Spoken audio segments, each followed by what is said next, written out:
Sa kasaysayan ng Pilipinas, marami na ho tayo naging saligang batas.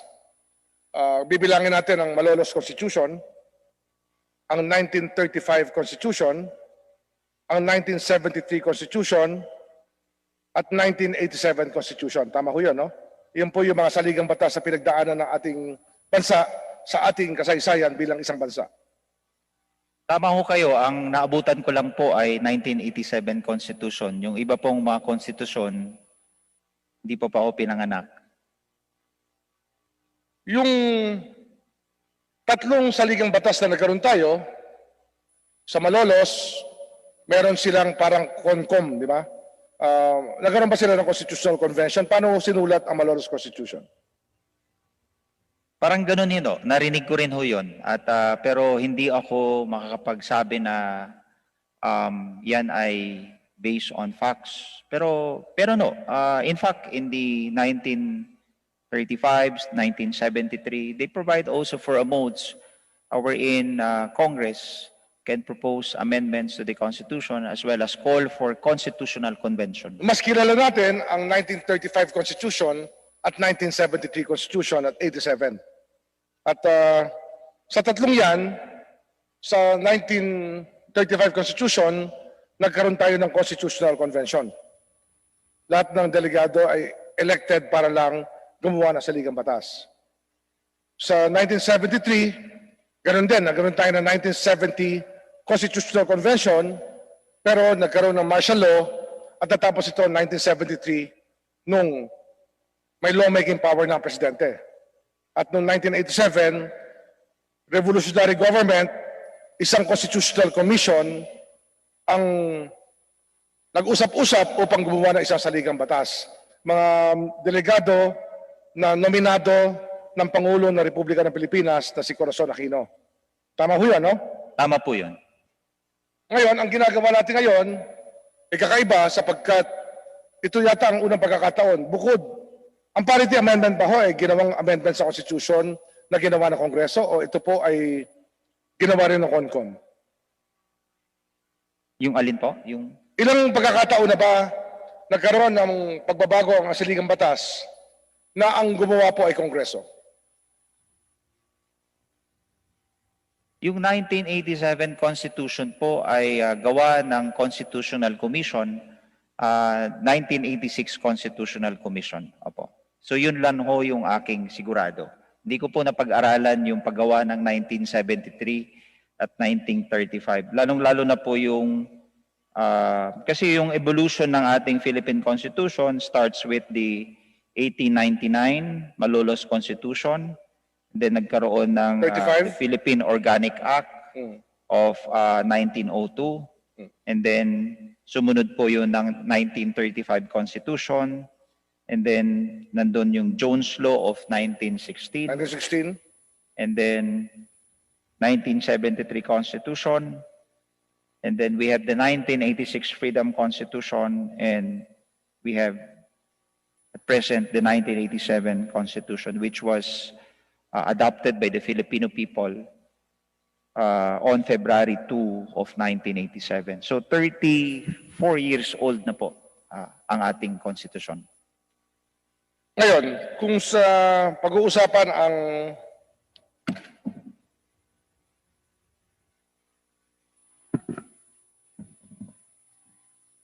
pagbabago na gagawin natin sa saligang batas, kailangan ang gawin natin, ginagawa natin ngayon ang debate rito sa plenary hall. Ngunit, sa forma ng inyong pinaliwanag sa committee hearings, tila nawawala ang Senado sa usapin. Ano ba ho ang papel ng Senado sa charter change? Well, yung papel nila ho ay binigyan din sila ng kapangyarihan ng ating konstitusyon to propose amendments or revision to the Constitution. Ayun ho yung nakasaad sa Article 17, Section 1 of the 1987 Constitution, that when you speak of Congress, it speaks of the Senate and in the House of Representatives. And the Constitution specifically made Congress as a constituent assembly by virtue of that power granted to, in the said Article 17 of the Constitution. So ang tingin nyo, ang inyong sinasabi rito, hindi tayo pwedeng gumalaw kung wala ang Senado. Ang sinasabi nyo, voting separately, pag hindi bumoto ang Senado, wala na mangyayari sa charter change. Yun ang sinasabi nyo. Ganun ho yung wordings o yung salita ng ating konstitusyon. Ano ho nakasulat sa Constitution? Pakibasa po. Ang Yung sinabi specific ho ng provision ating konstitusyon, ng 1987 Constitution. Article 17 speaks of amendments or revision. Section 1, and may I read, any amendment to or revision of this Constitution may be proposed by, number 1, Congress, upon a vote of 3/4 of all its members. Yun. Tapusin natin doon, ha? Doon muna tayo. Congress by a vote of 3/4 of all its members. Sino ba ho ang Congress? Congress, when you speak of Congress, it speaks of the House and the Senate. Kaya malinaw. Malinaw po na 3/4 of Congress, kumbaga ho, sa Latin, verba legis rule ang ating pinag-uusapan.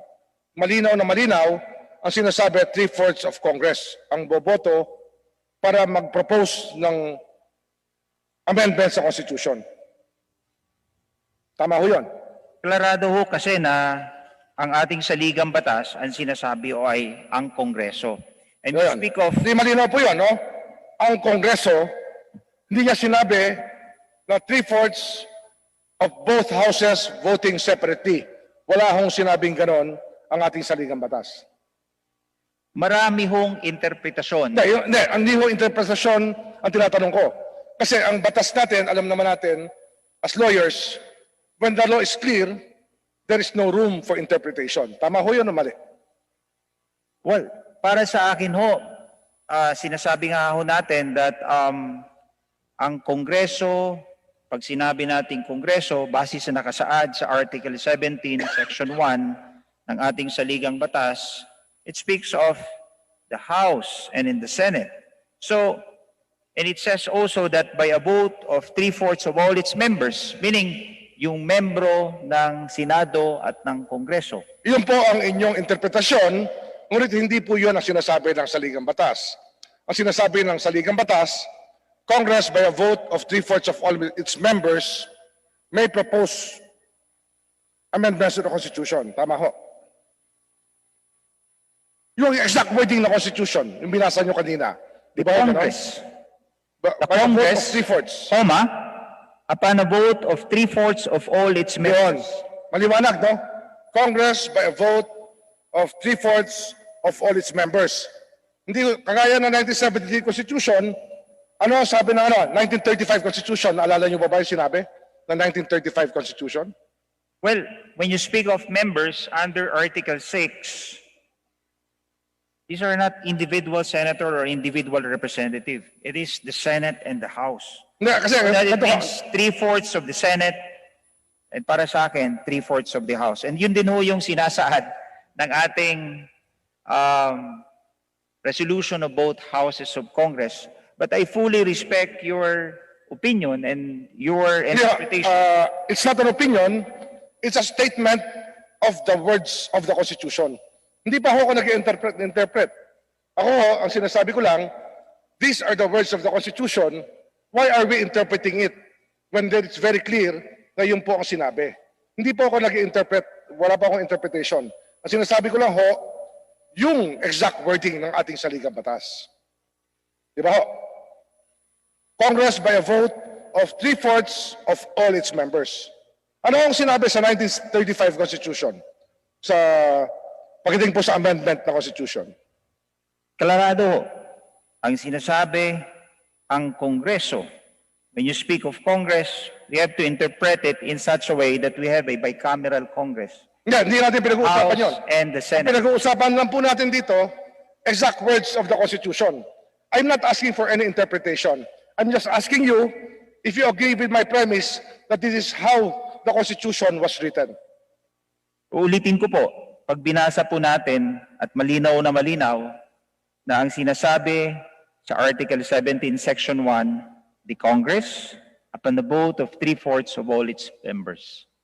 So when you speak of Congress, it is the House and the Senate.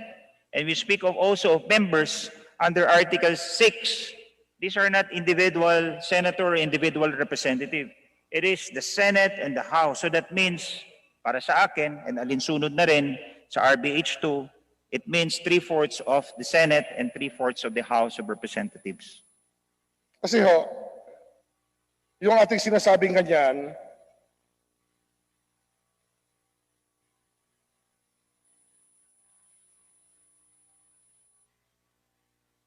malinaw na malinaw, sa 1935 Constitution, ang sinabi niya, Congress, by a vote of two houses, by a vote of 3/4 of all its members, with both houses voting separately. Malinaw po yan sa 1935 Constitution, di ba ho? Ang pagkakaiba po kasi sa ating konstitusyon ngayon, 1987 Constitution, doon sa 1935 Constitution is that in 1935 Constitution, it is explicit that Congress in a joint session assembled by a vote of 3/4 of all its members of the Senate and of the House of Representatives voting separately may propose amendment to the Constitution. Yun, Sabihin, malinaw, no? So sinabi niya, Ngayon, yung 1935 Constitution, nilinaw niya na both houses voting separately by a vote of 3/4 of all its members. Tama ho, no? 1935 Constitution. klarado ho yung provision. Malinaw. Mas malinaw ang 1935 Constitution. Malinaw yung 1935 Constitution. Malinaw na ho, dapat voting separately. Yun. Pero ngayon po, ang sinabi lang, ang sinaad lang sa ating saligang batas ay Congress By a vote of 3/4 of all its members. by vote of 3/4 of all its members. Pero hindi gusto hong sabihin na voting jointly yon. Dahil if you will compare it to 1935 Constitution, klarado ho yung 1935 Constitution. Dapat voting joint, in a joint session din. Gusto Joint session sabihin, din. hindi rin kailangan sa ating konstitusyon ngayon na magkaroon tayo ng joint session. Kaya, ang tingin nyo ba, yung mga miyembro ng 1987 Constitutional Commission, 1986 Constitutional Commission, ay pinag-aralan din ng ating naging saligang batas noong 1935 at 1973 bago nila sulatin ang mga katagang yan? Ito ba ho'y pinag-aralan? Ang tinatanong ko sa inyo, yung mga members ng 1935 Constitutional Convention at 1986 Constitutional Commission ay pinag-aralan nila yung kanilang mga sinulat at pinag-aralan nila yung ibang saligang batas bago sila gumawa ng bagong saligang batas. Sa tingin ko naman po, pinag-aralan nila ng maigi. Oho. Kaya kung talagang yun ang intensyon, sa tingin ko ho, nilinaw na nila. Kasi nakasulat na dati yan sa 1935 Constitution, bicameral legislature, katulad na meron tayo ngayon, pero nilinaw talaga. Naging malinaw na 3/4 of all its members voting separately. Di ba ho? No? Yun yung 1935 Constitution. Para sa akin, no, malinaw yung Congress by a vote 3/4 of all its members. When you speak of So, Congress, naniniwala it is kayo? the Senate and the House. Naniniwala ho kayo na ang Senate po natin ay may veto power sa House. Mas mataas po ang Senado kaysa sa ating kapulungan. Yung po inyong paniniwala.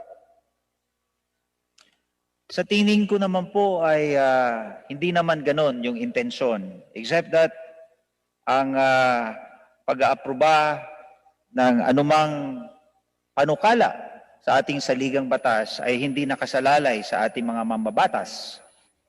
In fact, it is the people who has the power to ratify. Yun.